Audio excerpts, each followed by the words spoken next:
A Miami work conference, a secure marriage, destroyed by one anonymous text. Here is today's story. Yo, it's Bogdan, and welcome back to the club for another original story from the author. Let's get into it. My name is Jonah. I'm 34, and for the last 6 years, I thought I had built a rock-solid life. I've always been a pragmatic guy. I believe in loyalty, hard work, and protecting your family. I thought my wife, Emily, was on the exact same page. Emily was an ambitious marketing executive. For years, I supported her grind. I handled the house, managed our joint accounts, and made sure our investments and 401k were growing so she could focus on climbing the corporate ladder. So, when she told me she had to attend a high-profile 4-day networking conference in Miami, I didn't blink an eye. I even booked her a first-class upgrade using my own air miles. I was on a business trip of my own in Chicago when it happened.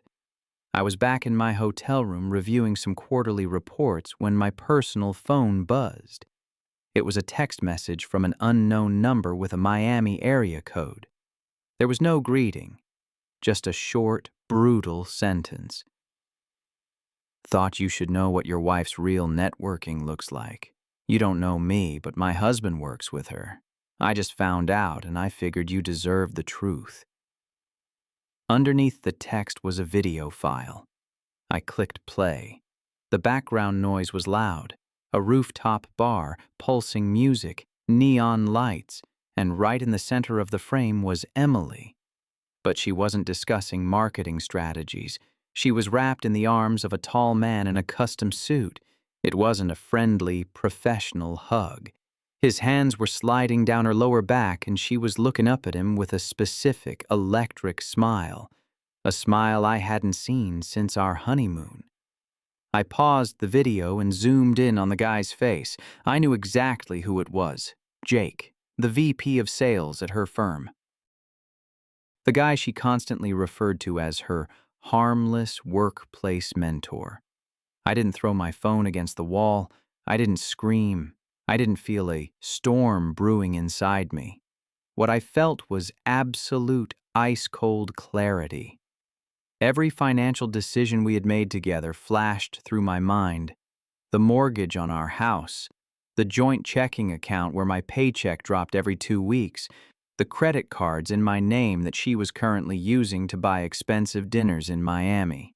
She thought I was the clueless husband sitting hundreds of miles away, funding her lifestyle while she played away from home. She had no idea that while she was busy holding on to Jake, I was about to strip away every single asset she had taken for granted. I didn't reply to the anonymous wife who sent the video. I didn't call Emily to confront her. Instead, I opened my laptop, logged into our shared banking portal, and started downloading every single transaction history for the past 12 months. The conference was supposed to last 3 more days. That gave me exactly 72 hours to prepare my exit strategy before she came home. The next morning, I didn't go to the office. I called in sick for the first time in 3 years. My first stop was a highly rated family law attorney. I sat in his office, showed him the video, and handed him our financial portfolio. He told me exactly what I could and couldn't do legally to protect my assets. My second stop was the bank. We had a joint checking account where both our salaries were deposited and a joint savings account for a down payment on a bigger house. I didn't drain the accounts. That would look bad in front of a judge. Instead, I withdrew exactly 50% of the funds and transferred them into a brand new private account at a completely different bank. I also rerouted my direct deposit. My money was now fully secured. Then came the credit cards. Emily was an authorized user on my premium travel card. It was the card tied to my excellent credit score, the same one she was currently swiping for $200 dinners and Uber rides across Miami. I called the credit company. I didn't close the account. I simply removed her as an authorized user.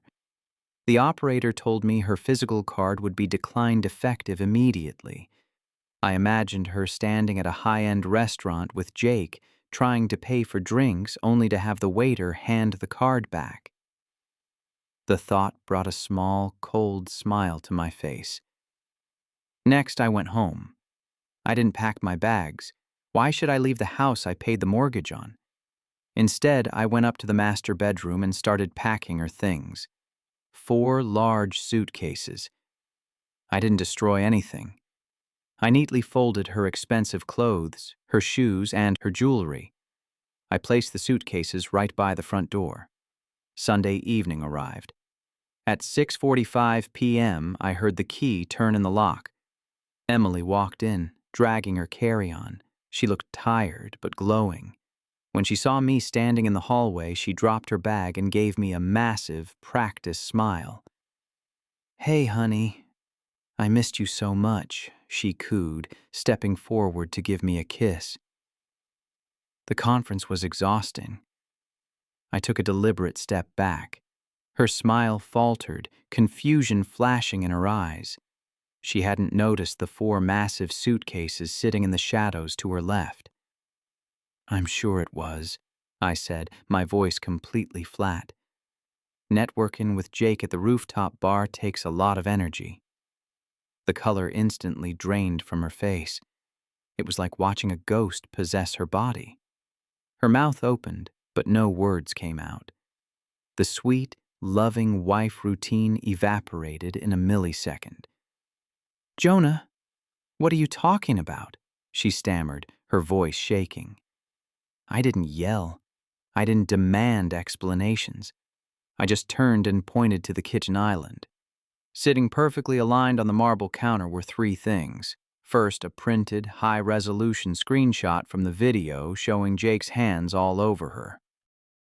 Second, the paperwork from my new lawyer outlining the initiation of divorce proceedings. And third, a printed statement showing that half of our joint funds were gone. "I spoke to a lawyer on Friday," I told her calmly. "Your access to my credit cards was revoked 2 days ago. Your clothes are packed by the door. I suggest you call Jake and see if his wife kicked him out yet, because you aren't staying here tonight."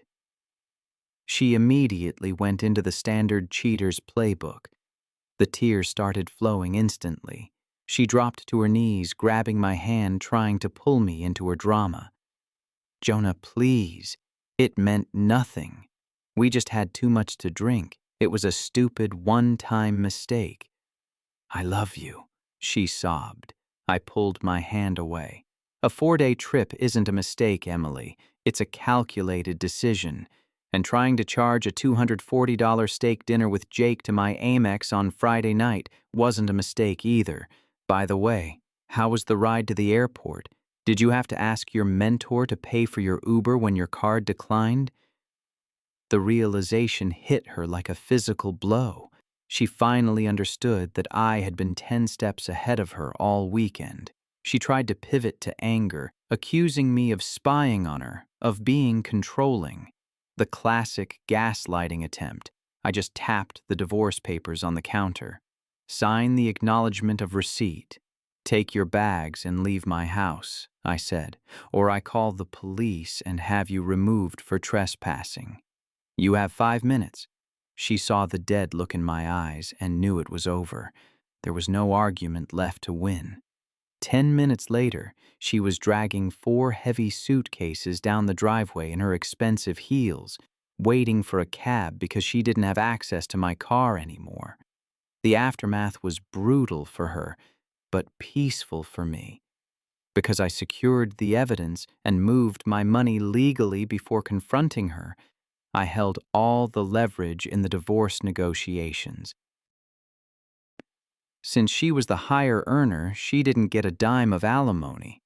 I kept my entire 401k, my investments, and I bought out her small share of the house equity for pennies on the dollar because she was desperate for cash to pay her own lawyer.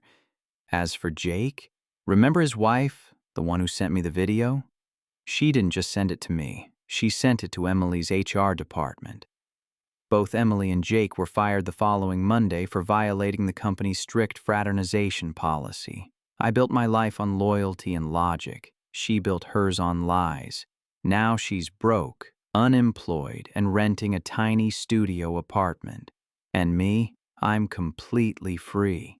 All right, gentlemen, that's what I call a masterclass in keeping your cool. No screaming, no breaking things, just pure, ice-cold logic. Watching Jonah lock down his accounts, cut up those credit cards, and pack her bags before she even got home. You have to respect that level of control. She thought she was playing him, but he was 10 steps ahead. Let me know down in the comments. What would you have done in Jonah's shoes? Would you have stayed quiet until she got back or confronted her immediately? Drop a like, subscribe to the club, and I'll see you in the next story.